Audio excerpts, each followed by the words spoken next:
Hello Humble Bakers, kamusta po kayo? Let me share with you yung Beverage to Success demo nung October 22 sa Bake With Us, Parañaque ni Chef Wins. Ang daming nag-attend at full house ang demo. Kasama namin ang SNJ Trading na nag-demo. Super saya at nabusog ng sobra ang mga attendees. Gumawa sila ng iba't ibang coffee drinks like latte, iced caramel macchiato, iba't ibang frappuccinos, milk tea, iced drinks at may soft serve ice cream pa na tablia flavor at vanilla flavor na patok na patok. Super nasarapan talaga sila sa mga drinks. After nilang matikman ang bawat drinks, merong mga nag-add to cart at bumibili sa SNJ Trading kasi may dala silang mga few stocks.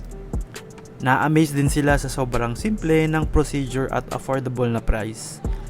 Binigyan din namin sila ng more than 80 plus na recipe with costing na. Perfect talaga ang Beverage to Success 101 workshop sa may mga existing business or plan na mag-open ng shop.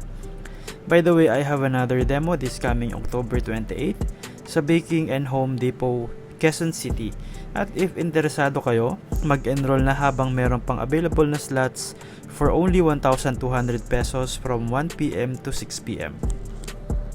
You'll get to know more about Family's Choice, artisanal powder mix, mga iba't ibang recipes from hot coffee, iced coffee, syrups, sauce, frappuccinos, milk tea, iced drinks, and business strategies, and so much more.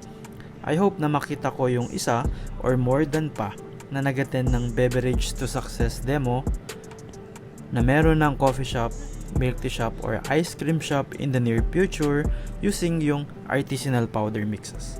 If interested ka about sa aking demo aside from this month of October, meron pa akong another demo sa Pasig this coming November 25 sa Baker Solutions. I will post the details soon. Salamat!